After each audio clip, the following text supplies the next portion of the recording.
Dorchester is a neighborhood located in the southern part of Boston, Massachusetts. Dorchester is massive compared to other neighborhoods in Boston, both in population and in size. Per data from 2019, Dorchester has over 125,000 residents, and the next closest neighborhood of Boston's 23 neighborhoods is Brighton, with less than half of that number at just about 55,000 residents. Dorchester really could be its own city. It actually was until it was annexed by Boston in 1870. Unlike other smaller neighborhoods that are easier to generalize, I'm going to throw the disclaimer out there right now that I'm going to make a few generalizations about Dorchester and that your experience could vary by sub-neighborhoods within Dorchester. YouTube tells me that the audience on this channel is 20 to 30-year-old transplants, so if you're moving to Boston and you're in this age range, you're probably coming here because your job or school is in town, so I recommend that you live near public transit. And I'm going to focus a bit more on the pockets of Dorchester near the T and commuter rail stops in this video. If you're from this area and I missed the pocket of Dorchester that you love, please let me know in the comments. There are two main pros about living in Dorchester that I consistently hear from those who live there. First, as far as cost of housing in Boston goes, Dorchester is affordable. It's still more expensive than it should be, but affordable relative to other neighborhoods in proximity to downtown Boston nonetheless. The neighborhood has a mix of housing options, including apartments, condos, and single-family homes, which can fit different budgets. This affordability makes it an attractive option for anyone who is looking to save money without compromising on quality of life. Second, Dorchester is known for having residents from a wide array of different ethnic and cultural backgrounds, which makes it far different from many other Boston neighborhoods that, while the ethnicity and culture of the residents has changed over time, today are more homogenous. Dorchester definitely has a strong sense of community and, in my opinion, is more of a tight-knit community when compared to surrounding neighborhoods. Dorchester has other pros too.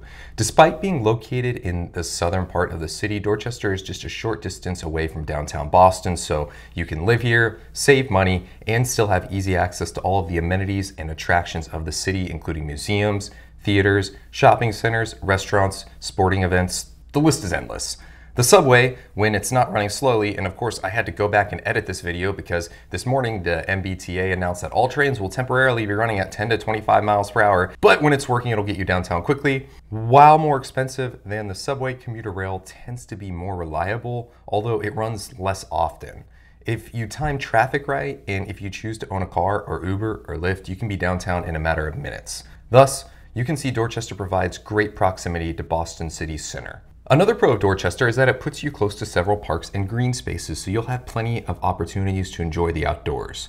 Franklin Park, which sits on the western border of Dorchester, is the largest park in Boston and has many recreational facilities, including a golf course, a zoo, a stadium for sporting events.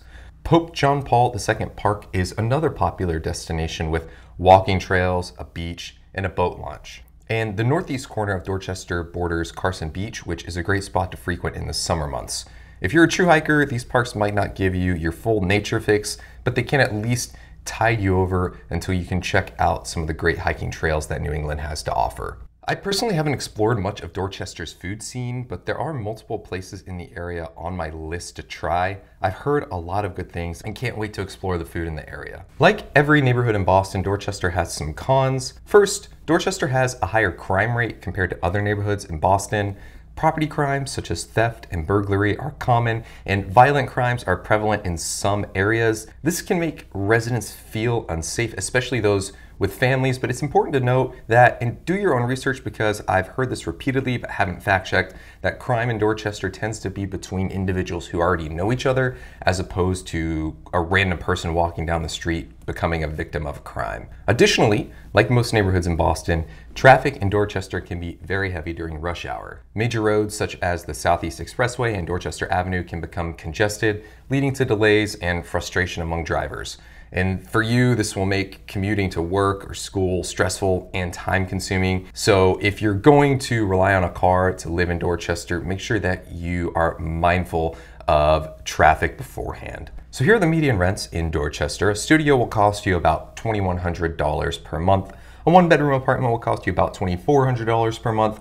A 2-bedroom apartment will cost you about $2,800 per month, and a 3-bedroom apartment will cost you around $3,100 per month. And some of these prices were extrapolated. Keep in mind that these are median rents for the whole neighborhood. The exact amount really does vary based on where in Dorchester you're located and what types of housing options are of interest to you. I also want to note that rent prices in Boston can vary wildly based on factors such as time of year. For example, on September 1st, with all of the students moving to Boston, rents tend to be higher than they are in April when there's not a lot of people moving in the wintertime or early springtime. So be sure to do your own research as you time your move. So this concludes my brief overview of Dorchester. Please let me know in the comments if I missed any important aspects of living in this neighborhood or left out a sub-neighborhood that you really like.